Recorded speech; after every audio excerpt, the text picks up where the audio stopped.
No, do I get a...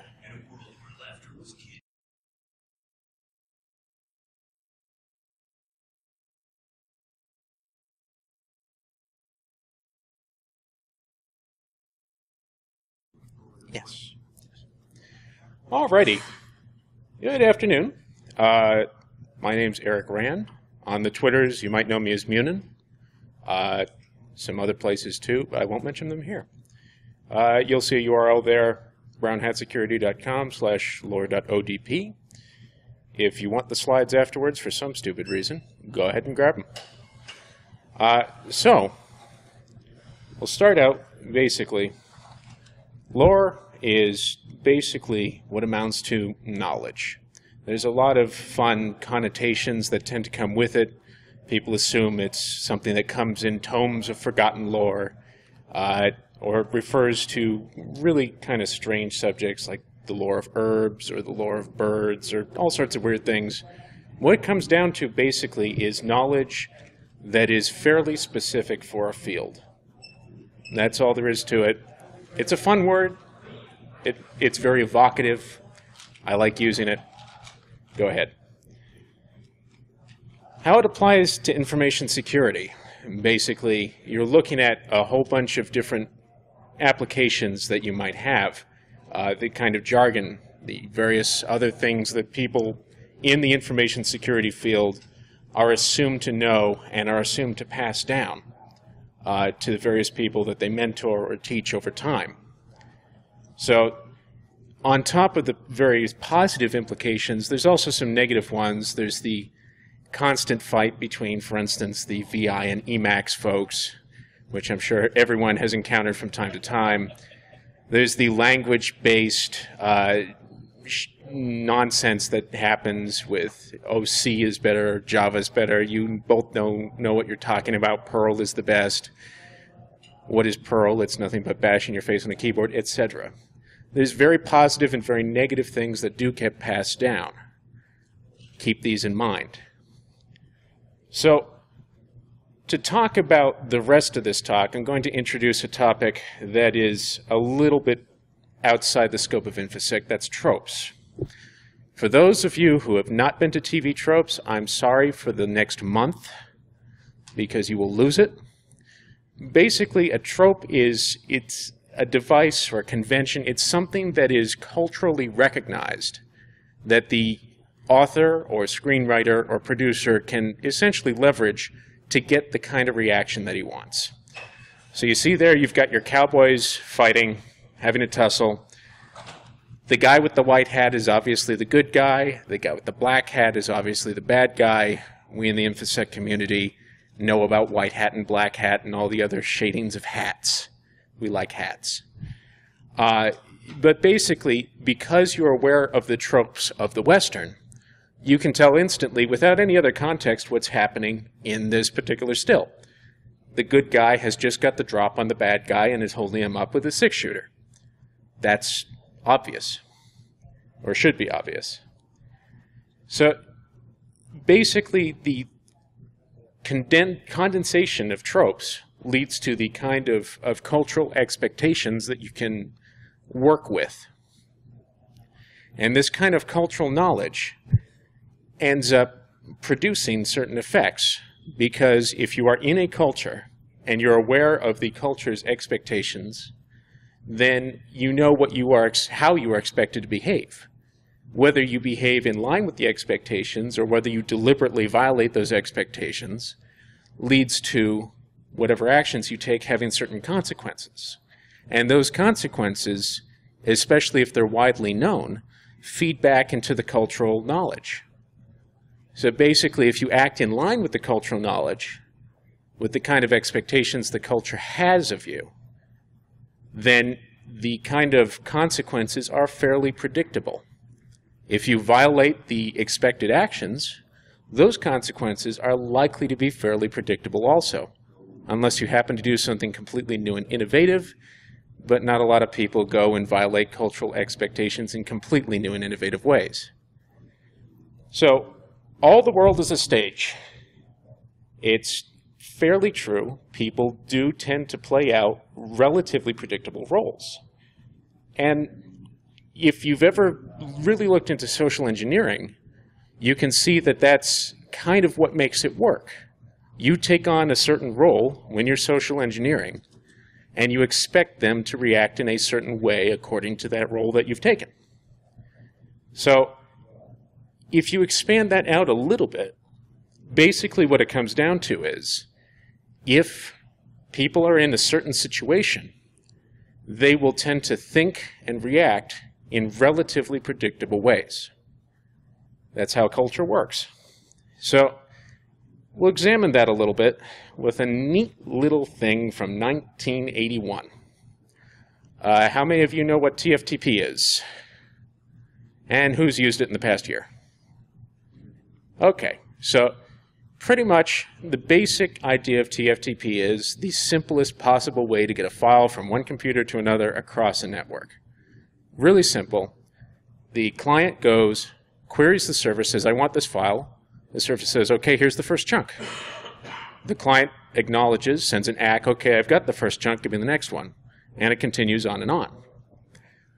The Sorcerer's Apprentice bug results from naive implementations of TFTP.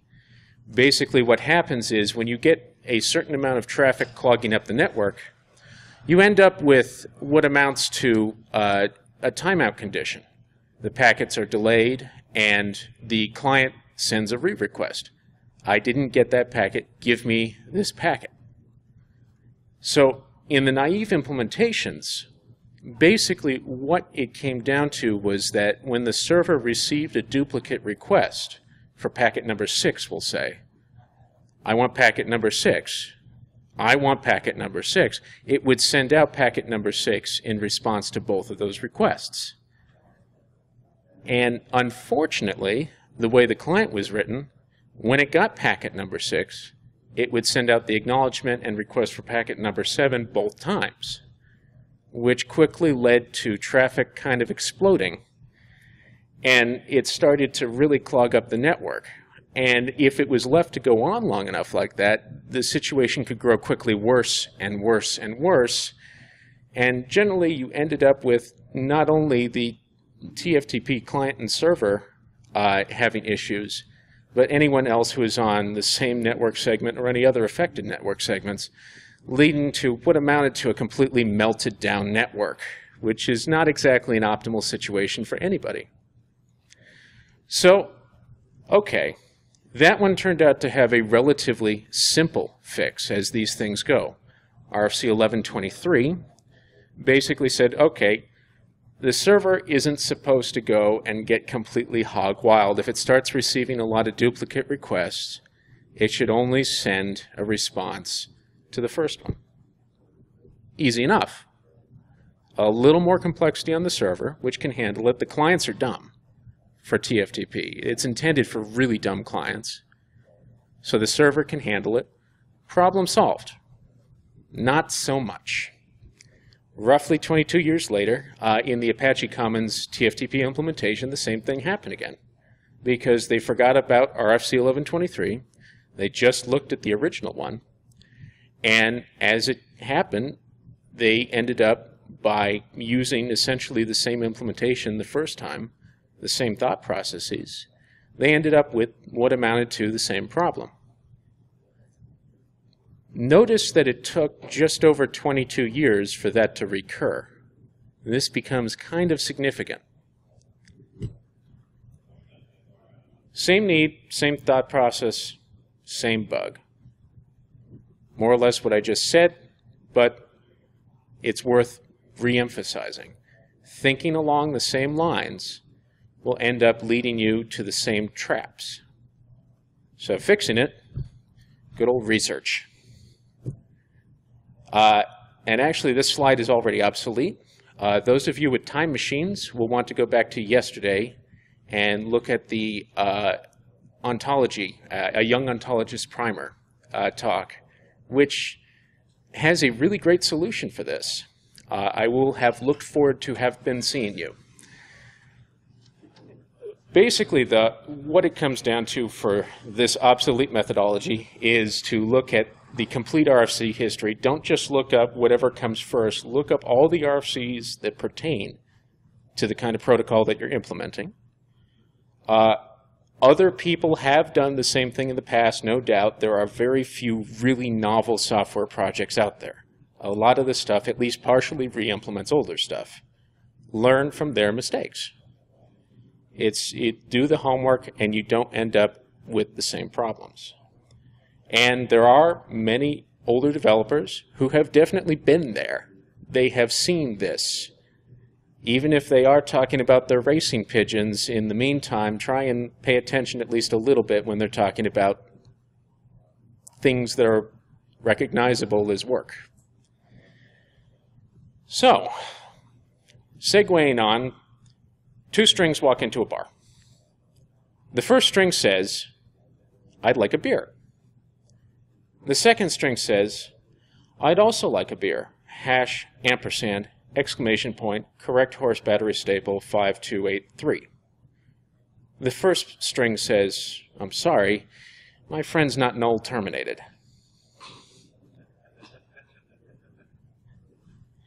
So for those of you who laughed, you recognize the inherent problem with some of these C types is that they're not really that safe to use. They lead to certain problems. And a lot of them are concerned, in fact, with strings. Strings do tend to run on for a while, and if they don't have that null, you end up hopping off into wild and unexplored territory and potentially getting some interesting stuff back out. So there's all sorts of very bad consequences of this kind of action. There are safe alternatives for each one of these functions, but people will still end up using these functions because it's the first thing that came to mind. People are still referring to the old K&R book when they're writing their C code, and they're still writing C code for things where other tools are available that might do it a bit better. So unless you're willing to take those kind of horrible consequences that are potentially life-altering for a great many people, it might behoove you to double-check some of these functions. It can lead to bad things. This next one I was kind of debating over whether to include because GoTo is really contentious. GoTo is considered harmful as far back as 1968. There are a lot of people who still consider it harmful. And there are a lot of very, very vocal people who love it and think it is the best thing ever. Usually the argument that I get, if I ever dare bring it up in public, is, but it helps me escape from internal nested functions really fast. Well, yes, it does, but an axe will help you escape from situations pretty fast. That doesn't mean it's always the best tool for the particular job. So it's dangerous. Some people like danger, some people like to live on the edge, some people like to code crypto in C. If you're going to use GoTo, just be really careful. So on to the direct malware type of part of the talk there. The Morris worm has a really interesting situation. It's the first really widespread internet worm. It was called the internet worm for a while, up until Friends came along. So what happened, basically, the summary version is that in 1988, this fellow by the name of Robert Morris Jr. Decided that his summer project needed a little letting out. So in fairly short order, about 10% of the internet was impacted, one way or another. A lot of different hosts were specifically compromised, and a lot of hosts ended up with traffic issues, and some hosts decided to disconnect from the internet entirely to avoid getting it. And there were three main avenues of attack. So they did what amounted to a remote execution exploit on SendMail, because SendMail always has a problem somewhere, I'm sure. FingerD, the old finger program, it's not very much in use today for those of us who never really had encounters with it in the first place, but it was basically what amounted to a directory lookup for people. You would finger someone at a given host, haha, and it would return certain information that they decide to make public. And thirdly, good old brute force. Everyone knows brute force. No need to even talk about it. The Morris worm actually did a few clever things. It renamed its process so that it would be less obvious to administrators. It actually did something that you'll recognize from today's botnets. It talked to what amounted to a monitoring server.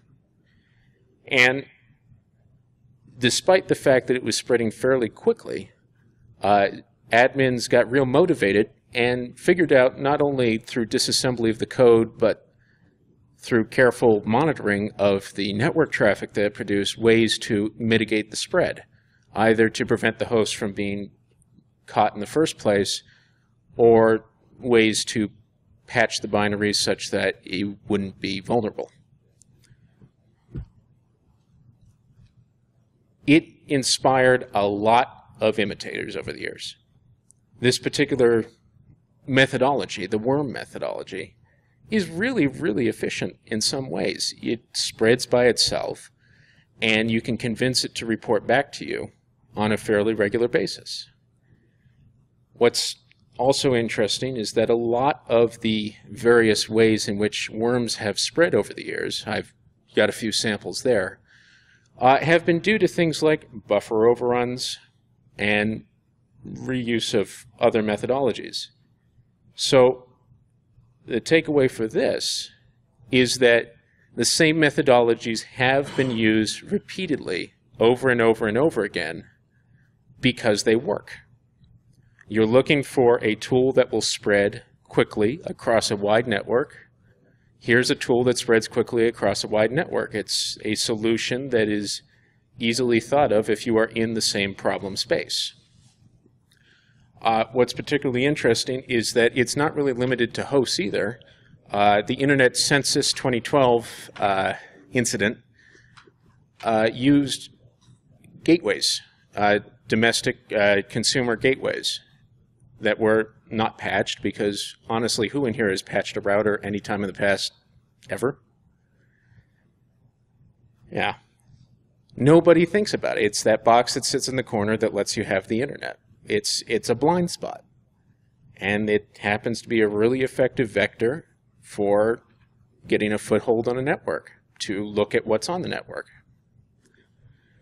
So the knowledge that you get from this is useful for both attack and defense. On the attack side, if you are looking at someone's brand new implementation of something, you can probably count on them making at least some of the mistakes that people made the last time it was implemented, which gives you an enormous leg up if you're trying to crack it, because if you know what the mistake is going to be, then you just need to look for it, and if it's there, hey, half the job's done for you. No need to take further reconnaissance.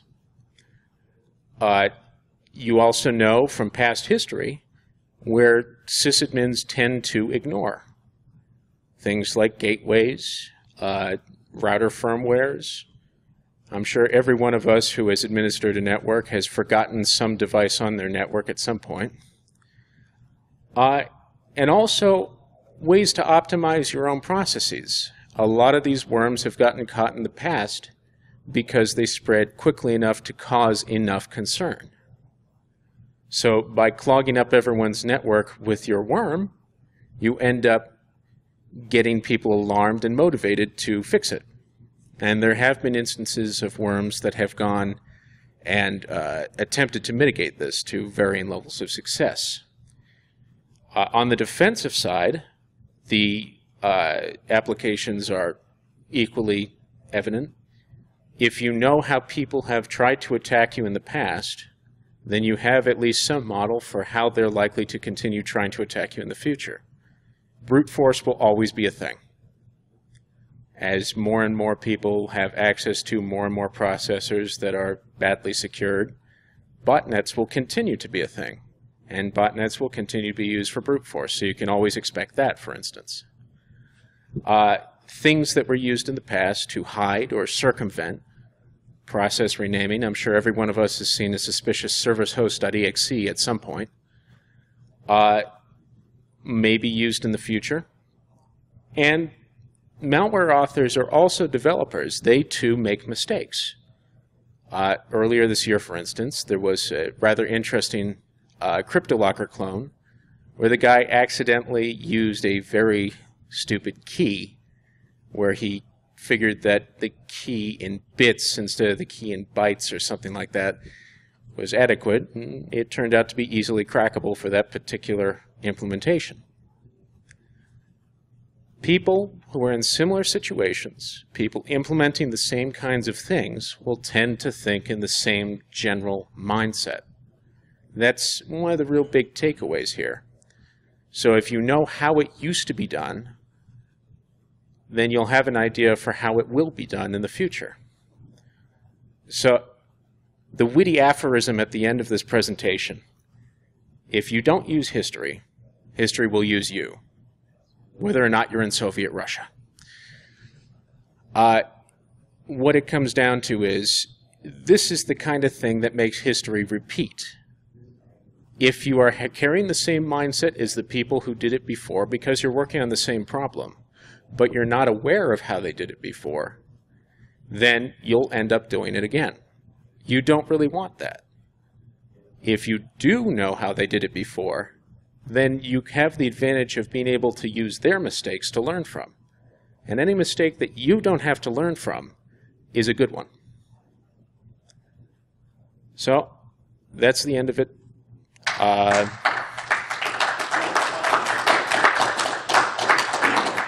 And I've got loads of time by the look of it, so if you have any questions, feel free to ask them. Observation.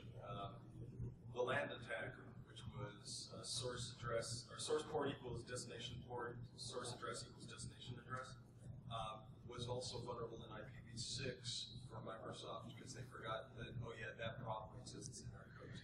And there's a real good point there, is that all the things that used to happen in v4, you can probably look for in some extent to v6, not just the land attack, but all the old tricks about how you would mangle a network to hide what you were doing, or it's just that the problem space for v6 is a lot larger than the problem space for v4.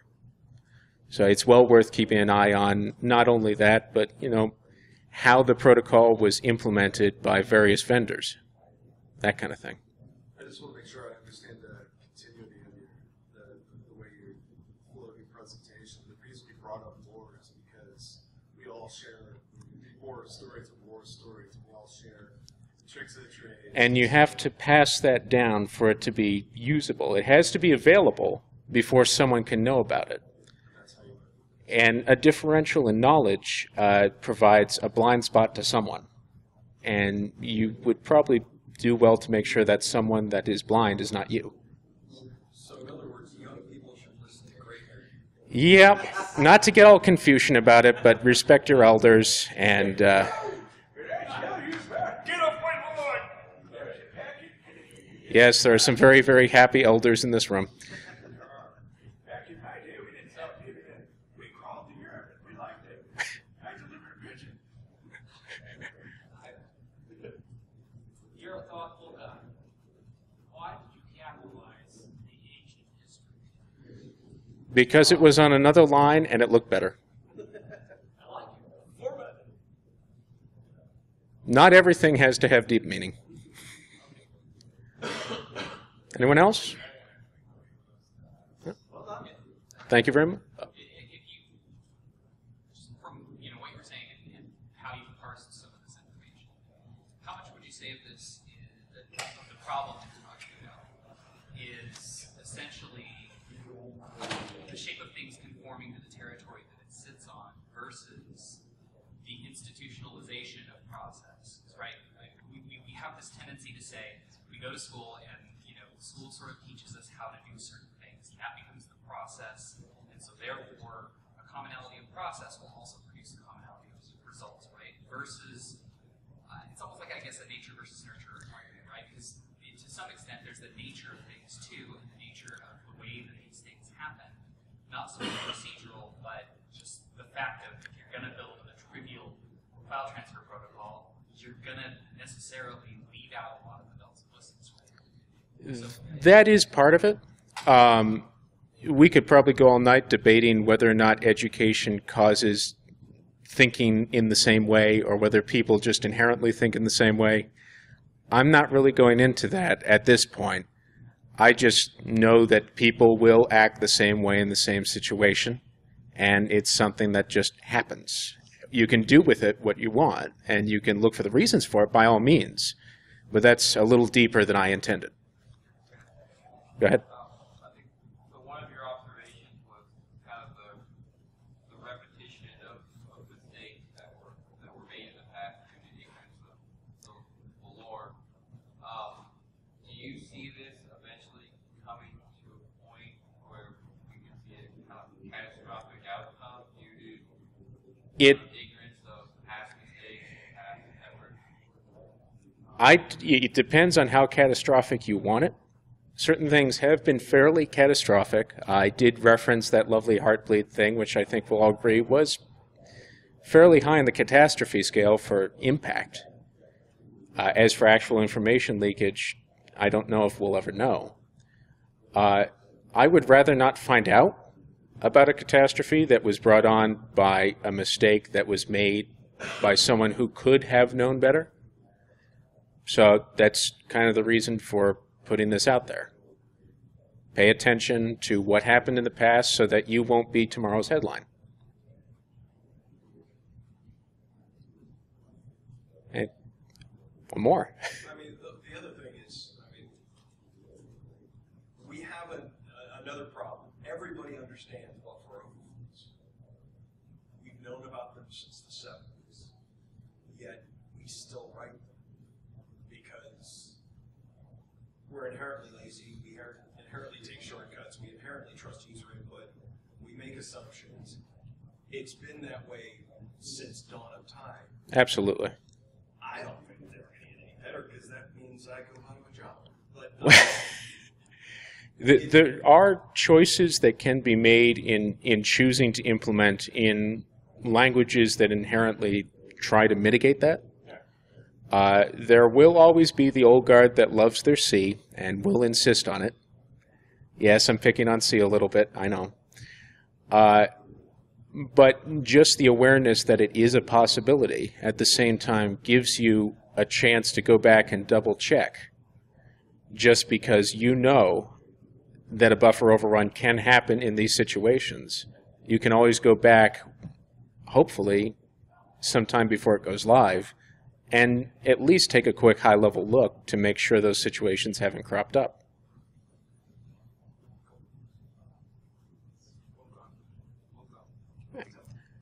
Thank you very much.